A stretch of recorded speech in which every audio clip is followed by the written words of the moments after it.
Como está o ritmo do seu coração? Seja muito bem-vindo, bem-vinda a mais uma meditação da poderosa Palavra de Deus. É um prazer ter você aqui comigo para lermos e meditarmos a Palavra de Deus. Hoje, nós leremos e meditaremos o Evangelho de Jesus Cristo, escrito por Marcos, capítulo 10, versículos do 1 ao 12. E está escrito assim: Naquele tempo, Jesus foi para o território da Judéia, do outro lado do Rio Jordão. As multidões se reuniram de novo em torno de Jesus, e ele, como de costume, as ensinava. Alguns fariseus se aproximaram de Jesus para pô-lo à prova. Perguntaram se era permitido ao homem divorciar-se de sua mulher. Jesus perguntou: O que Moisés vos ordenou? Os fariseus responderam: Moisés permitiu escrever uma certidão de divórcio e despedi-la. Jesus então disse: Foi por causa da dureza do vosso coração que Moisés vos escreveu este mandamento. No entanto, desde o começo da criação, Deus os fez homem e mulher. Por isso, o homem deixará seu pai e sua mãe, e os dois serão uma só carne. Assim, já não são dois, mas uma só carne. Portanto, o que Deus uniu, o homem não separe. Em casa, os discípulos fizeram novamente perguntas sobre o mesmo assunto. Jesus respondeu: Quem se divorciar de sua mulher e se casar com outra, cometerá adultério contra a primeira. E se a mulher se divorciar de seu marido e casar com outro, cometerá adultério. O evangelho de hoje, Jesus vem falar para nós de uma doença conhecida na ciência que chama de fibrose miocárdica. É basicamente a dureza de coração. A fibrose miocárdica ela é uma degeneração das células musculares, principalmente que afeta o coração, e consequentemente o coração vai perdendo o ritmo de batida, vai enfraquecendo e até que ele para e já não tem mais aquele senso, aquele sentido de vida para continuar bombeando sangue para o resto do organismo do ser humano. Mas eu não estou aqui para falar para você sobre ciência, mas eu estou aqui para falar para você da fibrose miocárdica espiritual. Sim, a dureza de coração que nós podemos ter na nossa caminhada aqui nessa terra. O assunto de hoje é o divórcio em que Jesus vem falar. Os fariseus eram muito conhecedores das Sagradas Escrituras e principalmente das leis que eles tinham, e eles perguntam para Jesus o que era certo em relação ao divórcio, se o homem podia se divorciar da mulher e a mulher do homem. E Jesus ele é bem categórico em perguntar para os fariseus o que Moisés tinha dito para eles sobre o divórcio. Os fariseus sabiam que Moisés tinha ordenado que o homem podia escrever uma carta de divórcio e entregar para a mulher dele, e ele estaria livre.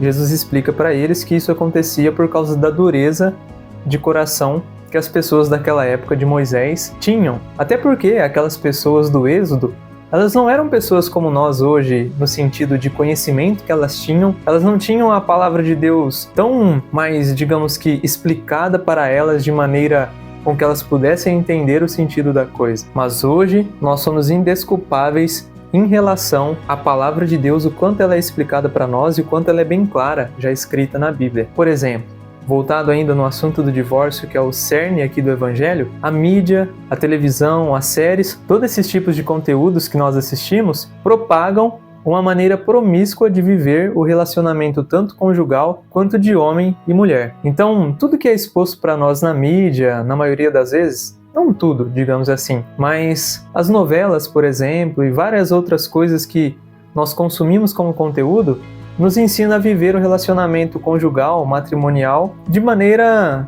desregulada. Se, por exemplo, eu já não bato o entendimento com a pessoa que eu conheço, com a qual eu fui casado, eu preciso me separar, que não vai dar mais certo. Isso mostra que a tolerância para conviver com o outro está bem abaixo.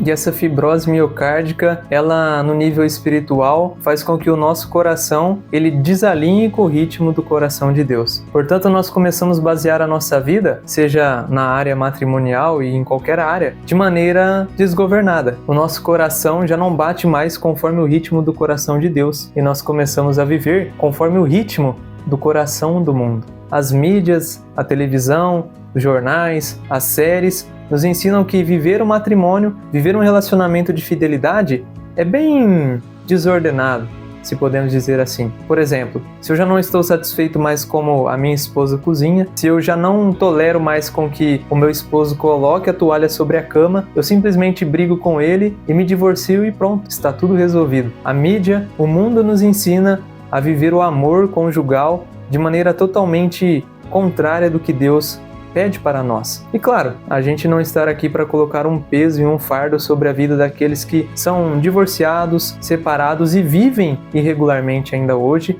conforme a palavra de Deus pede. Nós sabemos que, conforme a palavra de Deus nos instrui, nós só podemos sermos unidos como homem e mulher se nós formos casados matrimonialmente, se nós formos casados testemunhados diante do próprio Deus que estabelece essa aliança e essa união. Mas aqui a missão do Evangelho é bem clara para nós. Não dá para levar o casamento como uma brincadeira que se vive de qualquer jeito e é uma experiência de aventura. O casamento ele é um compromisso muito sério, porque o próprio Deus escolheu estabelecer a relação entre a igreja aqui na terra com Jesus Cristo, o noivo, como um casamento. E assim o casamento aqui, ele é sagrado, portanto tem o objetivo de fazer com que o cônjuge com sua esposa ou com seu esposo serem conduzidos um ao outro até o céu. Esse é o propósito do casamento. Um auxiliar o outro a chegarem na eternidade diante de Deus e revelar e entregar essa missão concluída. Mas o mundo nos ensina que nós não precisamos nos compromissar, porque ter um compromisso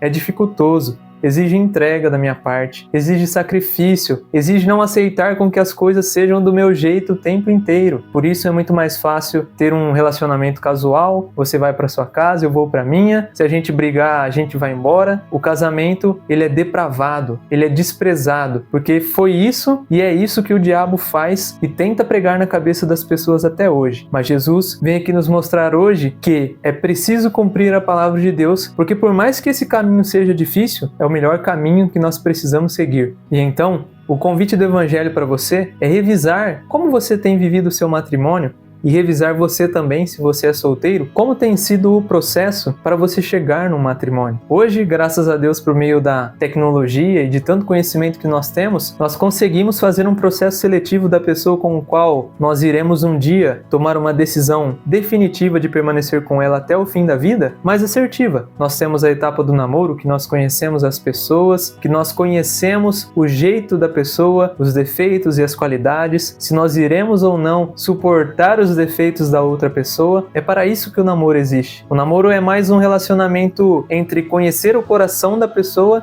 do que conhecer o corpo dela. E por isso, nós somos agraciados por Deus por essa etapa que precisa ser bem feita antes mesmo de nós tomarmos a decisão definitiva de se casarmos com a pessoa que nós escolhemos. Mas, se você está aqui me ouvindo hoje e não teve essa oportunidade, ou se você, há anos atrás, quando se casou, não ouviu essa mensagem, fique tranquilo. Deus ele não leva em consideração o tempo da ignorância. Mas se essa mensagem da verdade chegou até os seus ouvidos, é porque você precisa regularizar a sua situação. Você precisa viver de maneira adequada, conforme a palavra de Deus pede, não só no matrimônio, mas em todas as outras áreas da sua vida. Então, meu irmão e minha irmã, aqui fica claro para nós que nós não podemos brincar com o casamento. Lógico, você não vai colocar a sua vida em risco, você não vai ficar aguentando pancadas para sustentar aquilo necessariamente que a palavra de Deus pede, porque é muito claro para nós que Deus, ele prioriza a nossa vida. Então, quando a vida dos seus filhos, quando a sua vida estiver em risco, repense, mas tome a decisão assertiva antes que seja tarde. Não coloque a sua vida, que é o bem mais precioso, em risco por causa de um casamento que você escolheu lá atrás de maneira equivocada e sem o conhecimento da palavra de Deus. Aqui não fica um passe livre para você viver a sua vida matrimonial de maneira de brincadeira, mas fica aqui uma orientação para que você não deixe chegar a situação no último extremo, mas que você se empenhe ao máximo de fazer sempre as melhores escolhas, de fazer sempre a melhor seleção possível para não chegar num futuro divórcio na sua vida e na sua família. Aqui fica a dica da palavra de Deus para nós hoje, orientação do próprio Deus vindo até os nossos ouvidos para que nós possamos sermos pessoas mais sábias e pessoas que possam dar os melhores conselhos para aqueles que ainda não chegaram nessa etapa matrimonial e até para aqueles que estão na etapa matrimonial já da vivência, mas que precisam zelar pelo seu casamento. Lembrando sempre que o perdão é a melhor alternativa a ser tomada, mas lembrando também que a sua vida, ela não pode entrar numa enrascada e você colocar ela em risco, porque Deus te ama e morreu por você. Eu espero e acredito que essa mensagem tenha ficado clara para você e que não te gere mais dúvidas e nem te deixe confuso, e muito pelo contrário, que essa mensagem aqui seja contra o que a palavra de Deus nos pede e nos orienta. Aqui foi mais uma explicação, uma orientação para você entender o verdadeiro valor do matrimônio e não achar que é uma simples brincadeira que dá para fazer hoje e desfazer amanhã por qualquer simples motivo que seja. Amém? Que Deus abençoe você e toda a sua família. Foi um prazer estar aqui com você mais uma vez. Amanhã, se Deus quiser, a gente se encontra novamente. Um grande abraço e até mais.